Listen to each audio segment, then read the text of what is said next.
संसद में वंदे मातरम पर चर्चा को लेकर नेता विपक्ष राहुल गांधी ने कहा कि वंदे मातरम पर कटुतापूर्ण चर्चा हुई। राहुल गांधी ने कहा कि हमने दोनों सदनों में उनकी धज्जियां उड़ा दी। राहुल गांधी ने वंदे मातरम पर चर्चा को लेकर कहा कि चर्चा में अमित शाह परेशान और दबाव में दिखे।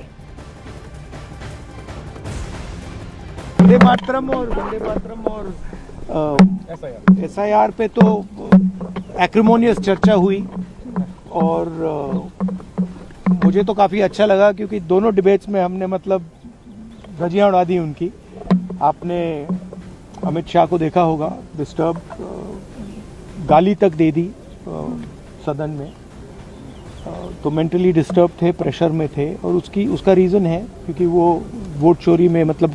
पूरा का पूरा ढांचा इन्वॉल्व है, वो तो पूरा देश जानता है। अरुण, क्या कुछ कहेंगे? राहुल गांधी को यहाँ पर पूरे देश ने भी सुना, आपने भी सुना और सीधे तौर पर राहुल गांधी ने कहा कि हमने धज्जियां उड़ा दी।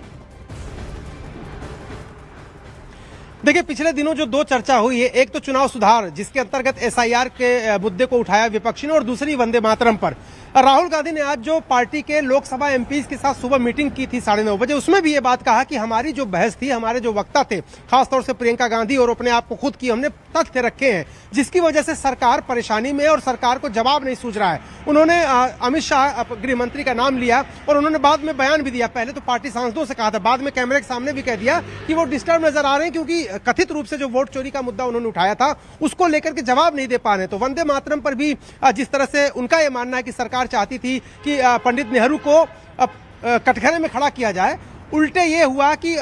सुभाष चंद्र बोस से लेकर महात्मा गांधी तक तमाम जो जिक्र किया गया कांग्रेस के सांसदों द्वारा और साथ ही साथ श्यामा प्रसाद मुखर्जी का जिक्र किया गया मुस्लिम लीग के साथ उनके गठबंधन को लेकर, उससे कहीं ना कहीं सरकार या बीजेपी बैकफुट पर आ गई। ये राहुल गांधी का मानना और इसीलिए वो कह रहे हैं कि उन्होंने धज्जियां उड़ा दी दोनों सदनों में उनके सांसदों ने, जो वक्ता थे, और इसलिए एक तरह से एक फ्रंट फुट पर खेलते हुए नजर वो आ रहे हैं कि सरकार भले ही चाहती थी कि वंदे मातरम पर कांग्रेस को घेरे, लेकिन हो गया उल्टा और उनके मुताबिक उन्होंने